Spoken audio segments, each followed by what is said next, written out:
Hi hello അസ്സലാമു അലൈക്കും എല്ലാ കൂട്ടുകാർക്കും എൻ്റെ പുതിയൊരു വീഡിയോയിലോട്ട് സ്വാഗതം. ഇന്ന് ഞാൻ വന്നിട്ടുള്ളത് നല്ല അടിപൊളി ചിക്കൻ പക്കോടൻ്റെ റെസിപ്പി ആയിട്ടാണ് കേട്ടോ.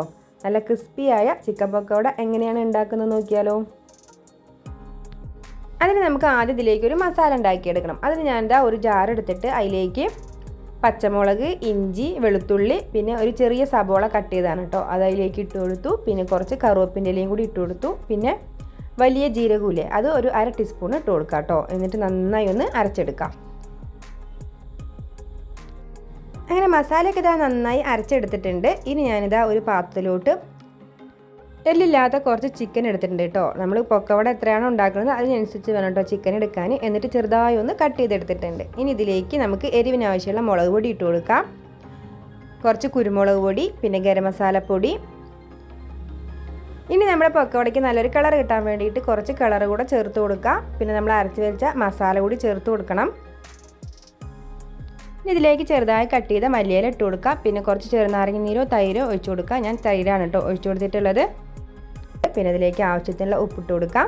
പിന്നെ കുറച്ച് കറുവേപ്പിൻ്റെ ഇലയും കൂടി ഇട്ട് കൊടുത്തിട്ട് കൈ വെച്ച് നന്നായി ഒന്ന് തിരുമ്പി യോജിപ്പിച്ചതിന് ശേഷം നമുക്കിതിലേക്ക് ആവശ്യത്തിനുള്ള കടലമാവ് ഇട്ട് കൊടുക്കണം. പിന്നെ നമുക്കിതിലേക്ക് ചേർക്കേണ്ടത് കോൺഫ്ലവർ ആണ് കേട്ടോ ചേർക്കേണ്ടത്. കോൺഫ്ലവർ ഇല്ലാത്തവർ അരിപ്പൊടി ചേർത്ത് കൊടുത്താലും മതി കേട്ടോ. നമ്മുടെ പൊക്കോട നല്ലൊരു ക്രിസ്പി ആയി കിട്ടാൻ വേണ്ടിയിട്ടാണ്. പിന്നെ കുറച്ച് വെള്ളം ഒഴിച്ചിട്ട് നമുക്ക് ഇതിനെ നന്നായി ഒന്ന് കുഴച്ചെടുക്കാം. എന്നിട്ട് ഒരു 2 മണിക്കൂർ നമുക്കിതിനെ റെസ്റ്റ് ചെയ്യാൻ വെക്കണം. അങ്ങനെ ഒരു 2 മണിക്കൂറൊക്കെ കഴിഞ്ഞതിന് ശേഷം നമുക്കിതിനെ പൊരിച്ചെടുക്കാം.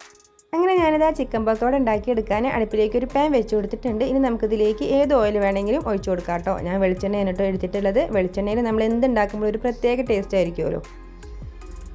അങ്ങനെ പൊക്കവടൻ്റെ മാവൊക്കെ നന്നായി സെറ്റായി വന്നിട്ടുണ്ട്. ഇനി ചൂടായ എണ്ണയിലേക്ക് നമുക്ക് കൈ വെച്ചിട്ടോ സ്പൂൺ വെച്ചിട്ടോ അങ്ങനെ കുറേശ്ശെ ഇട്ട് കൊടുക്കാം. അങ്ങനെ ഒരു വട്ടം ഉണ്ടാക്കി എടുക്കാനുള്ളതൊക്കെ ഞാനിത് എണ്ണയിലേക്ക് ഇട്ട് കൊടുത്തിട്ടുണ്ട്. എന്നിട്ട് കുറച്ച് സമയം കഴിഞ്ഞിട്ട് വന്നിട്ടോ നമുക്ക് ഇതുപോലെ ഇളക്കി കൊടുക്കാൻ. അങ്ങനെ നമ്മൾ തിരിച്ചും മറിച്ചു വിട്ടിട്ട് ഇങ്ങനെ വേവിച്ചെടുക്കുകയാണ് കേട്ടോ. അങ്ങനെ കുറച്ച് സമയത്തിലൂടെ നമ്മുടെ ചിക്കൻ പക്കവടയൊക്കെ അതാ റെഡിയായി വന്നിട്ടുണ്ട്. നമ്മുടെ ക്രിസ്പിയായ പക്കവട റെഡിയായി വന്നിട്ടുണ്ട്. ഇനി നമുക്കിതിനെ എണ്ണയിൽ നിന്ന് കോരി മാറ്റാം. പൊക്കവട ഉണ്ടാക്കുമ്പോൾ നല്ല മണം വരുന്നുണ്ട് കേട്ടോ. മക്കൾ പിന്നെ ഇത് ഉണ്ടാക്കിയെടുക്കുമ്പോൾ തന്നെ കഴിക്കാൻ തുടങ്ങിയിട്ടുണ്ട് കേട്ടോ. നല്ല ടേസ്റ്റ് ഉണ്ടായിരുന്നു കേട്ടോ പൊക്കവട.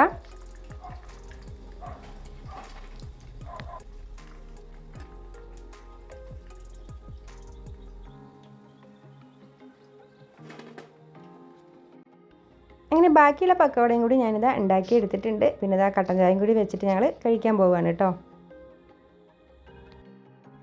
അങ്ങനെ ഞങ്ങളെല്ലാവരും കൂടി ഇരുന്നിട്ട് ചായക്ക് കുടിക്കുകയാണ്. നല്ല ടേസ്റ്റ് ഉണ്ടായിരുന്നു കേട്ടോ പൊക്കവട. നിങ്ങൾ ഇതുപോലെ ഒന്ന് ഉണ്ടാക്കി നോക്കി. അപ്പോൾ നിങ്ങൾക്ക് എൻ്റെ പൊക്കവടൻ്റെ റെസിപ്പി ഇഷ്ടമായാൽ എല്ലാ കൂട്ടുകാരും സപ്പോർട്ട് ചെയ്യുക. നിങ്ങളുടെ അഭിപ്രായങ്ങൾ എന്തായാലും ഒന്ന് കമൻറ്റ് ചെയ്യണം കേട്ടോ. അപ്പോൾ അടുത്തൊരു വീഡിയോ ഞാൻ ഇനി എല്ലാ കൂട്ടുകാർക്കും ബൈ, അസ്സലാമു അലൈക്കും.